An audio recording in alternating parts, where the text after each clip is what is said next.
Deixa eu te contar uma coisa, tá fechado, mas a gente continua indo. Quando a gente compreende que pode até estar fechado, mas o céu não fecha, a gente continua adorando, louvando, orando, entregando, fazendo e acontecendo, porque é Deus que está segurando aqui. Ei, só um segundo. Antes de continuar, deixa eu te perguntar: você tem tirado tempo para ouvir a voz de Deus?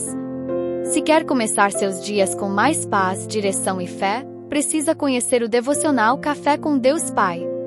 O link está na descrição e no primeiro comentário fixado.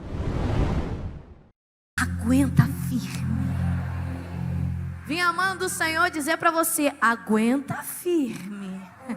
Escute, primeiro livro de Samuel, capítulo 1, ele relata-nos uma história extremamente conhecida. Eu tenho certeza que você conhece. E se você não conhece de cor, você já ouviu falar a respeito dessa história. Essa história vai falar de alguém que me motiva, de alguém que me inspira, de alguém que me ensina a aguentar firme. Essa história vai falar de uma mulher ousada, chamada Ana. Quem nunca ouviu aqui falar acerca da vida de Ana? Ana, esposa de Eucana. Nós sabemos muito bem que agora Ana vive num contexto que o seu valor está ligado àquilo que ela gera, né? É o que está vivendo aqui neste período. E se ela agora não gera, porque o texto diz que o Senhor havia cerrado a sua madre, o Senhor a havia deixado estéril, fechada a sua madre, junto no contexto em que ela vive, existia também Penina. Então nós temos aqui Eucana, Penina, Ana e os filhos de Penina. Nós sabemos muito bem que Eucana, ele todo ano, de ano em ano, ele subia para sacrificar, ele subia para fazer aquilo que tinha por costume. Ana ia, Penina ia, e nós entendemos, segundo o texto, que ele dividia as porções para quem ia com ele. Ele dava para Penina, ele dava para os filhos de Penina e dobrava a porção para Ana. Por quê? Porque continua o texto dizendo, ele dobrava a porção porque a amava. A amava mesmo sabendo que o Senhor havia cerrado a sua madre. Então vamos lá, nós temos aqui, segundo o texto, Penina que tinha filhos, e nós temos aqui Ana que não tinha. Então responda comigo, Ana não tinha filhos porque ela era? Não, ela estava. Ela era, igreja? Ela Se você começar a ler o texto, você vai ver, versículo 5. O Senhor a havia deixado estéril. O Senhor a havia cerrado a sua madre. Então, a partir do momento que a gente começa a compreender que ela não era, mas ela estava, significa que ela nasceu normal, com o ventre normal, com a madre normal, uma mulher normal, mas agora ela não estava normal. Só que aí eu te pergunto, quem foi que cerrou a madre? Foi Deus. E ser, igreja, é muito diferente de estar. Ser é um estado permanente, mas o texto diz que ela não era, ela estava, e estar é um estado momentâneo. Vamos ver se você já começou a pegar? Nós estamos falando a respeito de alguém que nasceu bem, nasceu normal, era normal, mas chegou um momento da sua vida que o estado era momentâneo. Então vamos lá, se ela não era, mas ela estava estéril, significa que era processo ou era milagre? Processo. Vamos lá? Segundo a metamorfose. A metamorfose é processo ou é milagre? De novo. Quando uma borboleta, uma lagarta entra no casulo, todo aquele negócio, para ela voar, isso acontece sempre. Isso é processo ou é milagre? Existem pessoas aqui que não estão precisando de milagres hoje. Elas estão no? Oh, meu Deus.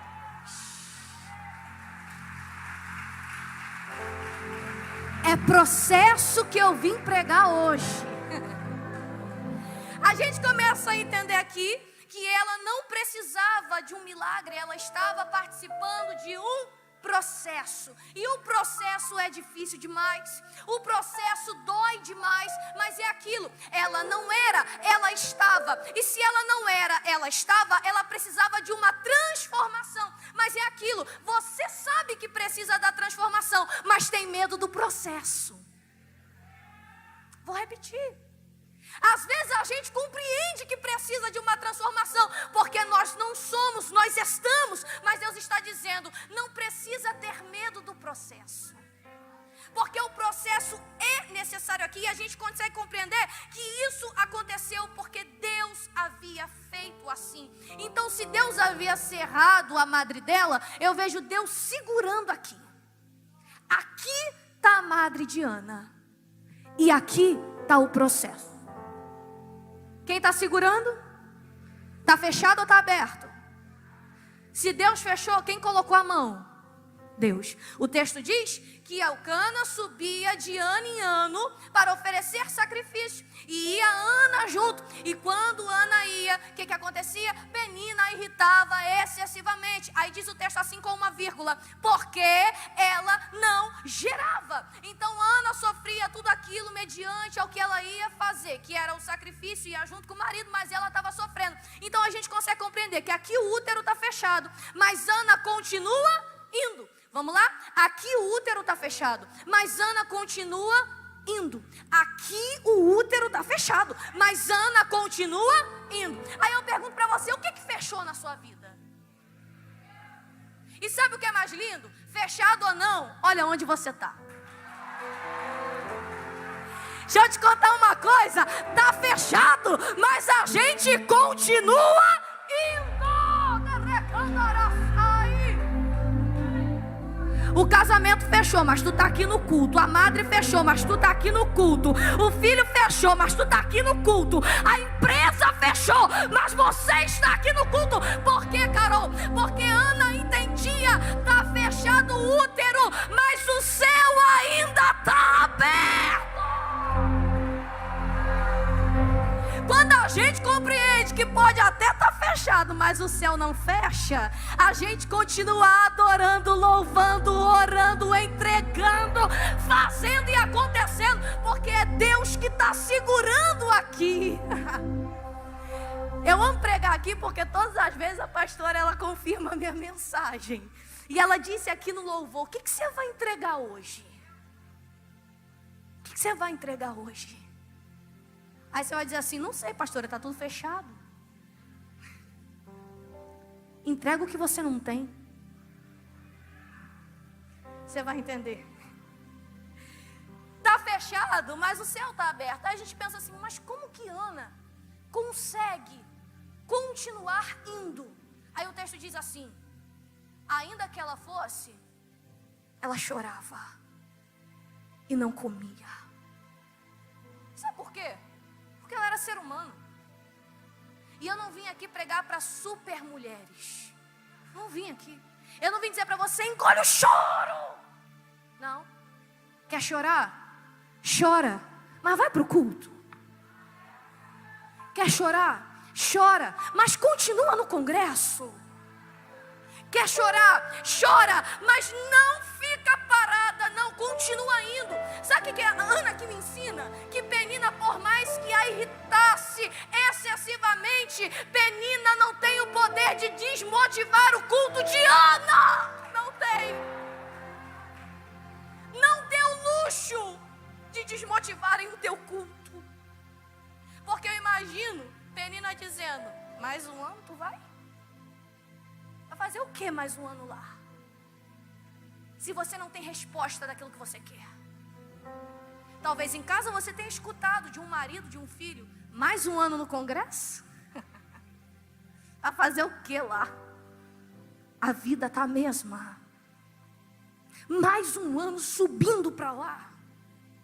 Você vai fazer o que lá? Não diga nada, porque o texto não diz que ela fala. Ela chora. Mas ela chora sabendo que nada pode desmotivar aquilo que ela precisa fazer. Eu não vim dizer que vai ser fácil, porque não é fácil. Mas depende de você deixarem acabar com o teu culto com Deus ou não. E quer saber? Culto que não te tira do lugar não é culto. Culto que não te transforma não é culto. Aí você pensa, por que Ana está passando por tudo isso? Aí Deus me responde, porque eu precisava tirar ela do lugar.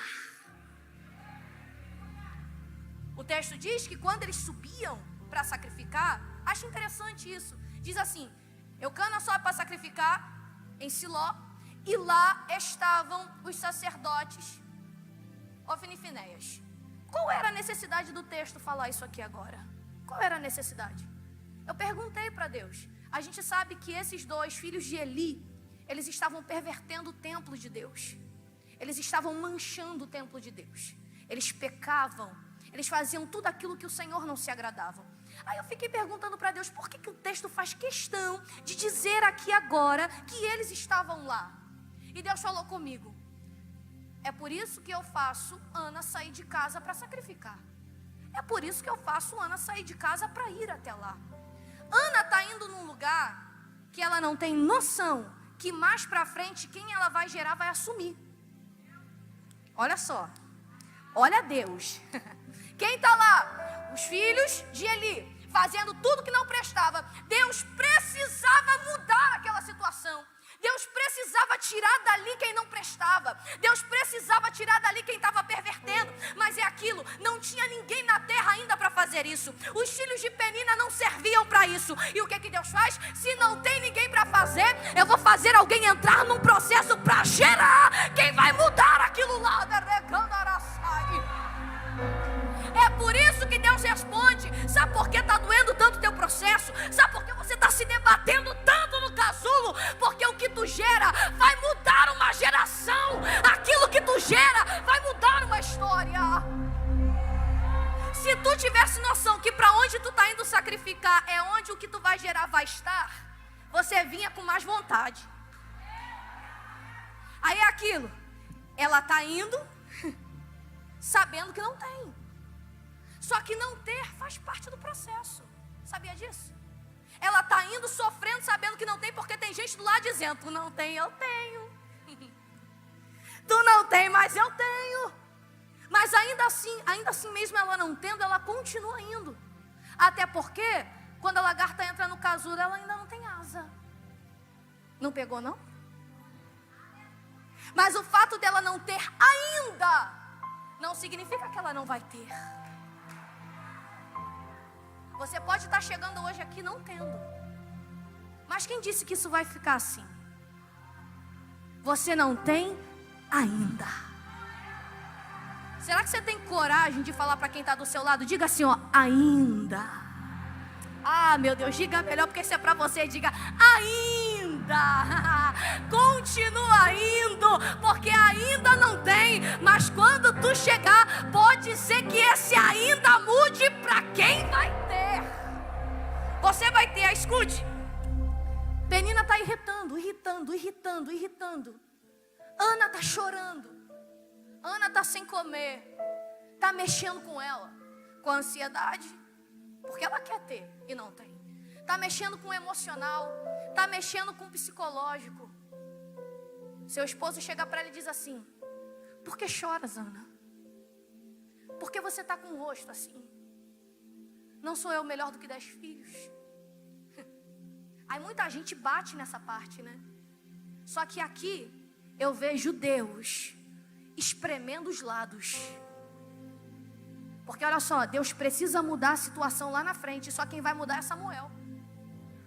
Só que para essa situação acontecer, o Senhor precisa espremer aqui. Olha como o Senhor vem espremendo. Penina irrita, o marido contesta. Penina irrita, o marido contesta. Penina irrita, o marido contesta. Só que o texto não diz que Ana diz uma palavra respondendo. Ele está falando, Penina está irritando. Ele está falando, Penina está irritando. Ana está ouvindo, até que ela vai para o templo. Você não entendeu? O casulo vai te apertar. vai apertar. Deus precisa espremer. Porque só quando espreme é que tu corre para resolver a situação. Tem gente contestando ela, mas ela não fala uma palavra. Porque não adianta, ela sabe o que ela sente. E se ela for retrucar, quem escuta não vai entender. Aí tu pensa, por que Penina está irritando tanto? Permissão de Deus. Por que Penina está machucando tanto? Permissão de Deus. Por que Penina está atrás? Permissão de Deus.